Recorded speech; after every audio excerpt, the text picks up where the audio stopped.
इस दुनिया में बहुत से भूत से जुड़े हुए किस्से आप सभी ने सुने और कुछ लोगों ने तो देखे भी होंगे। लेकिन क्या आपने कभी एक ऐसी सच्ची घटना के बारे में सुना है जो इंसान खुद ब खुद सपने में फंस कर रह गया और जब उठा तो वह सपना पूरा हो चुका था। हम बात कर रहे हैं रमेश की, जो राजस्थान का रहने वाला है। कई समय से रमेश परेशान चल रहा था। उसे बहुत तकलीफ होती थी क्योंकि वह माइग्रेन की समस्या से जूझ रहा था। एक रात उसने बहुत सारी स्लीपिंग पिल्स यानी कि नींद की गोलियां खा ली और वह गहरे सपने में चला गया।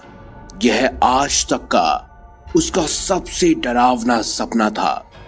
वह इससे पहले कभी ऐसा सपना ना उसने कभी देखा था ना किसी से सुना था।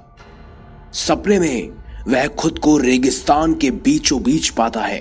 किसी तरह वह उस रेगिस्तान में पहुंच जाता है जहां वो नहीं जाना चाहता, जहां के बारे में उसने कभी नहीं सुना होता।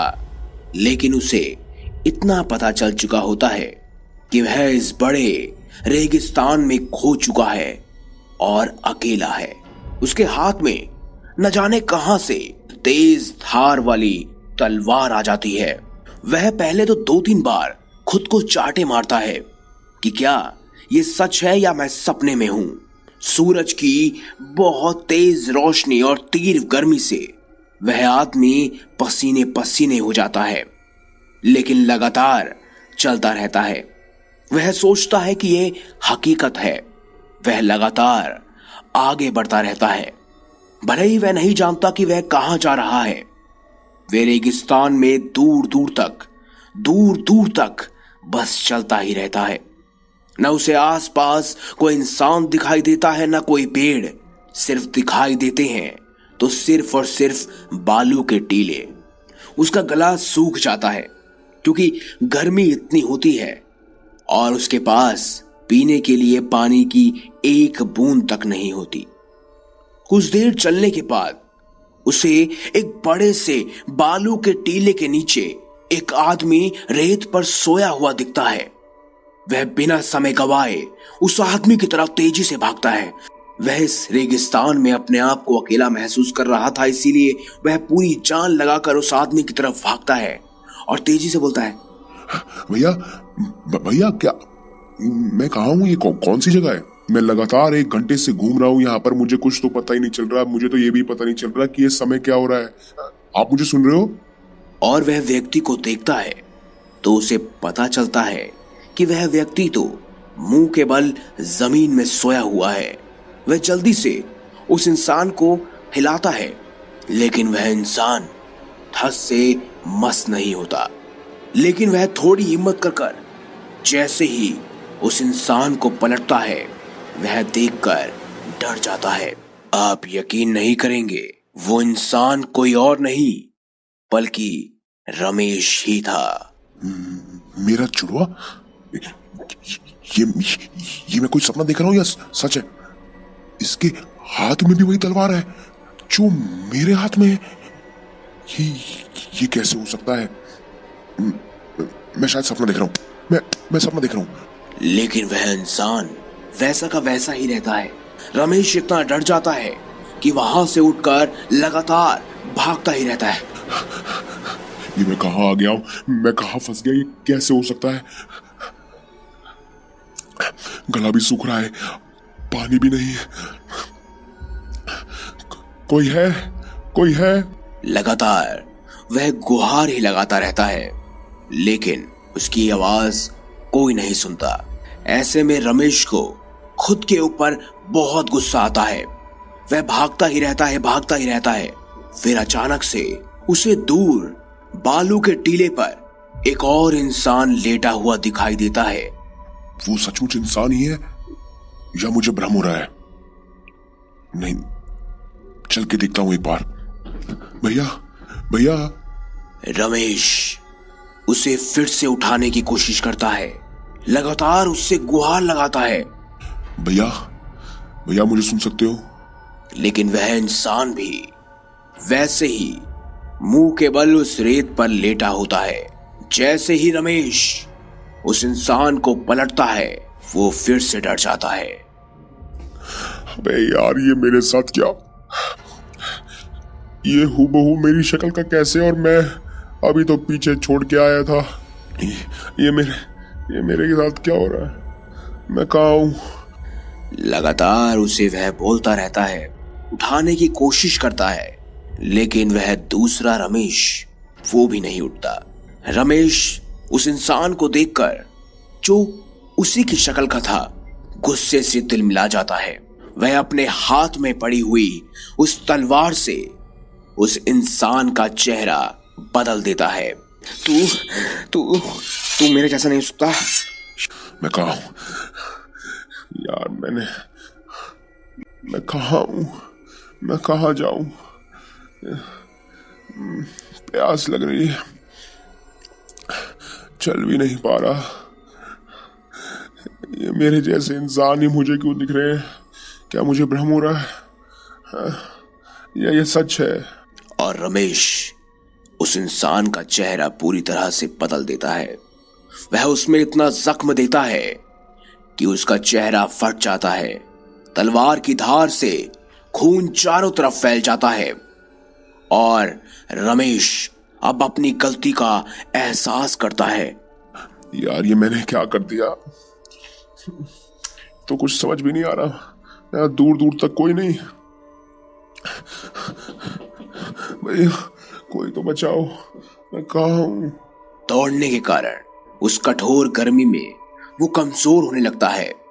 हर कदम के साथ उसके पैर आग लगी उस रेत के अंदर चले जाते हैं, लेकिन वह चलता गया, कहीं ना रुका।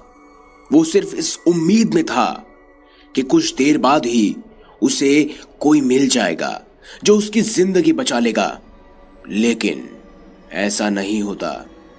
चलते चलते रमेश जमीन पर गिर जाता है। उसके बाद उसे महसूस होता है कि उसके दोनों पैर जख्मी हैं, उसका हाथ टूट चुका है, उसके गले से खून निकल रहा है और अचानक ही मैं ठीक हूँ। ओह, तो ये सपना था। ये मैंने क्या कर दिया? इतनी ज्यादा स्लीपिंग पिल खाने का यही नतीजा होगा यार। सर में दर्द क्यों हो रहा है? रमेश को एहसास होता है कि वह महज एक सपना था। ऐसे में रमेश खुद को बहुत ही ज्यादा खुशकिस्मत समझता है, लेकिन कहते हैं ना, हर खुशी को जल्द ही नजर लग जाती है। रमेश जैसे ही अपने बिस्तर से उठता है, वह पानी पीने के लिए आगे बढ़ता है, गिलास उठाता है और पानी पीता है। इतनी देर बाद पानी मिला। इस पानी में खून का स्वाद कैसे आ रहा है? जैसे ही वह मटका उठाकर देखता है, ये खून से भरा हो। वह अपने आसपास देखता है। ये खून किसका है? रमेश पूरी तरह से घबरा जाता है और जैसे ही वह देखता है कि ये खून कहां से आ रहा है, तो उसे पता चलता है कि उसके पलंग के नीचे कुछ है। जैसे ही रमेश पलंग के नीचे देखता है, वह देखता है कि पलंग के नीचे कोई और नहीं, रमेश ही है। अचानक से जो पलंग के नीचे का रमेश है, जिसके शरीर से खून निकल रहा होता है, वह अचानक अपनी आंखें खोलता है। सपने में मुझे ही मार दिया। तूने खुद को मार दिया। सपने में तूने खुद को मार दिया, लेकिन ये सपना नहीं।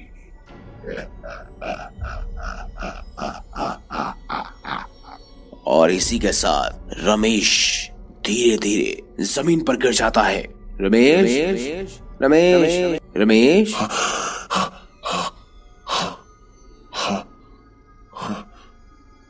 मैं कहा हूं?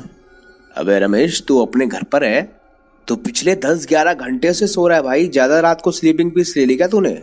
हाँ, शायद कुछ ऐसे ही था यार। मैंने बहुत बुरा सपना देखा। खैर छोड़, था तो वो सपना ही। लेकिन वो आखिरी सपना नहीं था। ऐसा ही हर रोज रात को रमेश के साथ होता रहा और 1 महीने बाद ही उसकी मृत्यु हो गई। उसने ये सब बातें अपने दोस्त रमाकांत को बताई थी, जो रमाकांत ने अपने आस पड़ोस और सभी से इस घटना को साझा किया कि आखिर कैसे ही सपने के अंदर सपना और सपने के अंदर सपना और फिर रमेश की मृत्यु हो गई। ये घटना टली नहीं। जिस मकान पर रमेश रहता था उस मकान पर एक कपल रहने आया, सुगंधा और कार्तिक, और ऐसा कार्तिक के साथ भी हुआ। सपने में मुझे ही मार दिया तूने, खुद को मार दिया। सपने में तूने खुद को मार दिया, लेकिन ये सपना नहीं,